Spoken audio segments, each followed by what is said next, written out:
Hello friends, welcome back to my YouTube channel Nikki videos 864 में आप लोगों का बहुत बहुत स्वागत है।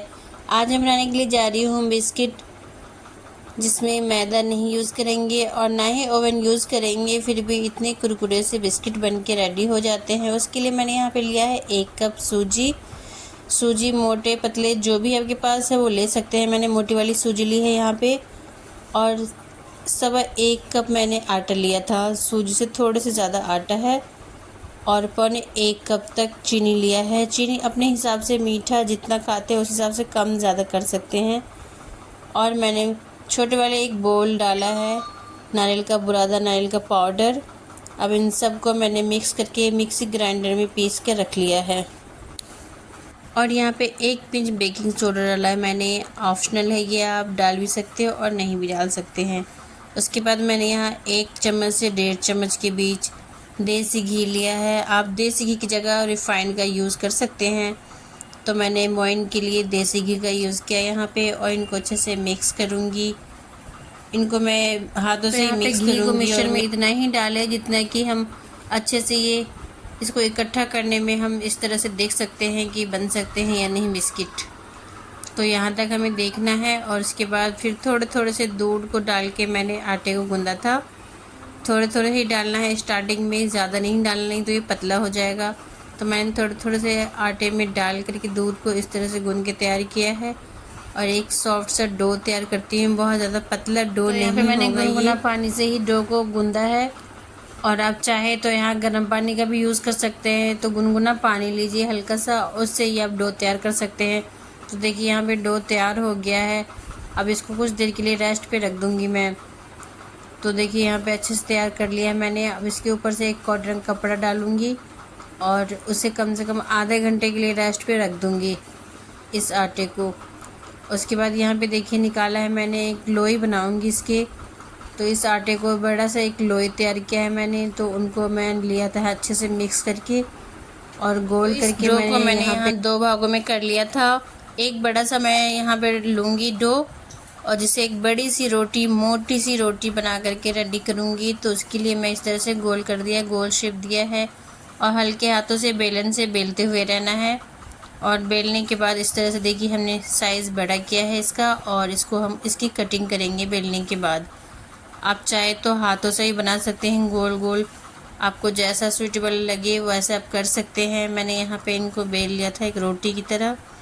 ये आसान तरीका है, इकट्ठा हम रोटी की तरह एक बड़ी सी रोटी बना लेंगे और उसके बाद शेप निकाल सकते हैं, जो भी शेप आपको देना है वो।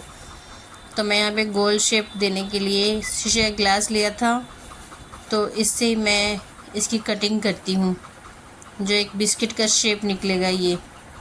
तो ये जो हम बना रहे हैं इसे आप बिस्किट भी कह सकते हैं, आप मीठी वाली मटरी भी कह सकते हैं। इस नाश्ते को आप कभी भी खाने में आप खा सकते हैं, जैसे कि शाम के टाइम में चाय के साथ ले सकते हैं, बच्चों को दे सकते हैं खाने में, आपका जब दिल करे, भूख लगे तो आप खा सकते हैं। तो फ्रेंड्स, जो हम ये बना रहे हैं मटरी, तो इसमें आप चाहे तो कोई भी शेप और दे सकते हैं। मैंने यहाँ पे कई शेप देने की कोशिश करी थी। मेरे पास हार्ट शेप भी था, स्क्वायर शेप भी था, तो मुझे सबसे ज़्यादा बेस्ट लगा गोल वाले शेप, तो इसलिए मैं गोल वाले शेप बना रही हूँ। तो अपने हिसाब से आप ट्राई कर सकते हैं, आपको जो शेप अच्छा लगे आप वो बना सकते हैं यहाँ पे। तो यहाँ पे बस देखिए शेप बना ली है मैंने गोल गोल, और साइड साइड के जो आटा है एक्स्ट्रा वो हम निकाल देंगे केयरफुली, ताकि ये शेप इसका बिगड़ ना जाए, गोल हमने जो बना रखा है। तो इस तरह से मैं ये निकाल के पीसेस को रख लेती हूँ। उसके बाद यहाँ पे दूसरी लोई लेती हूँ, उसके नीचे मैं स्प्रिंकल कर लेती हूँ तिल, सफ़ेद वाले तिल। इससे लुक अच्छा आता है और टेस्ट भी अच्छा आएगा। तिल के फ़ायदे भी हैं बहुत खाने के। तो यहाँ पे अच्छा दिखने के लिए, मैं बिस्किट का अच्छा शेप दिखने के लिए तिल डाला है मैंने, वाइट वाले तिल डाले हैं। तो नीचे से तिल को मैंने इस तरह से रख लिए थे और उसके ऊपर से आटा रखा है, और उसको इस तरह से चाहे आप बेल सकते हैं या हथेली की हेल्प से कर सकते हैं।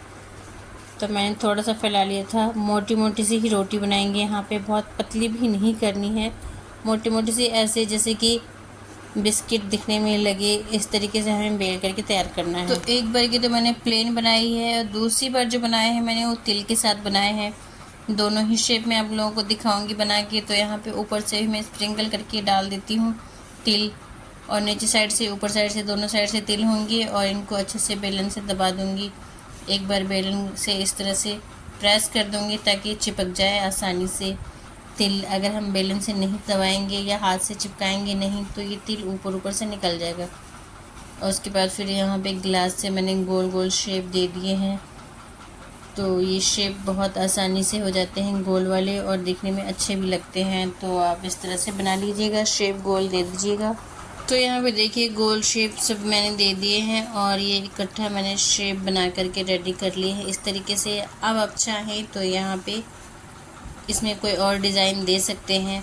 तो मैंने एक दो में तो डिज़ाइन दिए थे एक फॉक की हेल्प से। तो मैंने फॉक लिया था, जिससे कि यहाँ से इस तरह से निशान बना देती हूँ मैं, जिससे कि एक डिज़ाइन बन जाए। अगर आपको अच्छा लगे तो आप डिज़ाइन दे सकते हैं, अदरवाइज़ गोल ऐसे ही सिंपल रहने दे सकते हैं। तो मैंने यहाँ कुछ में तो इस तरह से मैंने शेप दिया था, और बाकी को ऐसे ही रहने दिया था। तो बस इनको ऐसे ही छोड़ दिया था मैंने। कुछ में डिज़ाइन बनाए थे, अलग अलग डिज़ाइन भी बनाए थे मैंने। और उसके बाद मैंने एक कढ़ाई में तेल गरम किया। एक कढ़ाई में मैंने तेल गरम कर लिया था बहुत अच्छे तरीके से। उसके बाद गैस का फ्लेम मैंने लो कर दिया था। उसके बाद यहाँ पे डालेंगे सारी टिक्कियाँ तेल में, और कम से कम आधे मिनट के अंदर इस तरह से हम पलट देंगे, टिक्कियों को पलट देंगे केयरफुली। और उसके बाद हम 1 से 2 मिनट 1 मिनट तक के लिए पकने देंगे। लगातार छोड़ना नहीं टिक्कियों को, नहीं तो इसका कलर बिल्कुल डार्क हो जाएगा, कहीं से डार्क होगा कहीं से लाइट होगा, तो दिखने में बिल्कुल अच्छा नहीं लगेगा। तो मैं यहाँ पे पलटते हुए चेक करते हुए रही थी, और उसके बाद मैं इसका कलर गोल्डन होने तक पकाया था, और उसके बाद निकाल लिया था मैंने। तो फ्रेंड्स ये ऐसे ही मैंने फ्राई करके निकाले थे। कम से कम इसको मैं 2 से 3 बैच में निकाले थे फ्राई करके। थोड़ी सी ज़्यादा हम अपनी फैमिली के अकॉर्डिंग बनाए थे, हमने क्वांटिटी ज़्यादा बनाई थी इस वजह से। तो ये दूसरे बैच के हैं। दूसरे बैच के बिस्किट इस तरह से डालेंगे। ऑयल को थोड़ा सा और गर्म कर लिया था, उसके बाद गैस का फ्लेम लो कर दिया था, और फिर इस तरह से ऑयल गर्मा गर्मा ऑयल में डाल के फिर से उसके बाद हमने पलट दिए थे, और इस तरह से पकने बाद फिर निकाल लिए थे हमने। तो इस तरह से फ्रेंड्स आप लोग भी बना के देखिए, घर में बहुत टेस्टी बनते हैं। और ये बनने के बाद जब ये पुराने हो जाते हैं, जैसे कि सुबह में आपने बनाया और शाम को अगर खाते हैं तो शाम को बहुत ज़्यादा टेस्टी लगते हैं, बहुत ज़्यादा क्रंची और बहुत अच्छे से लगते हैं खाने में, और इसका कलर भी और अच्छा हो जाता है। तो आप एक बार ट्राई ज़रूर करिएगा, ये बना के देखिए, घर में बहुत टेस्टी बनते हैं। और इसको बनाने में ज़्यादा टाइम भी नहीं लगता है, और ना ही ज़्यादा सामान लगता है। घर में आपके पास जो चीज़ें होंगी उससे ही बन जाएगा। इसमें सूजी, आटा, चीनी चाहिए बस। ड्राई फ्रूट्स आप जो भी लेना चाहे अपने पसंद से आप डाल सकते हैं। और उसके बाद यहाँ पे देखिए बन के रेडी हैं बिस्किट्स, मटरी, कुछ भी कह सकते हैं आप इसे। और ये बहुत ही क्रंची और टेस्टी है, तिल के साथ तो बहुत ही टेस्टी लगेगा। देखिए फ्रेंड्स है ना आसान बनाना, तो जब मर्ज़ी आप भी बना सकते हैं, घर में बच्चों को भी दे सकते हैं। तो फ्रेंड्स उम्मीद है कि आप लोगों को मेरी ये रेसिपी पसंद आई होगी। अगर मेरी वीडियो अच्छी लगी हो तो प्लीज़ चैनल को सब्सक्राइब कर लीजिएगा, जिन लोगों ने अब तक सब्सक्राइब नहीं किया है। और वीडियो को लाइक, शेयर, कमेंट ज़रूर करना। तो फ्रेंड्स मिलते हैं नई और अगली वीडियो में नई रेसिपी के साथ। वीडियो देखने के लिए बहुत बहुत शुक्रिया। आप लोग अपना ख्याल रखिएगा। Take care.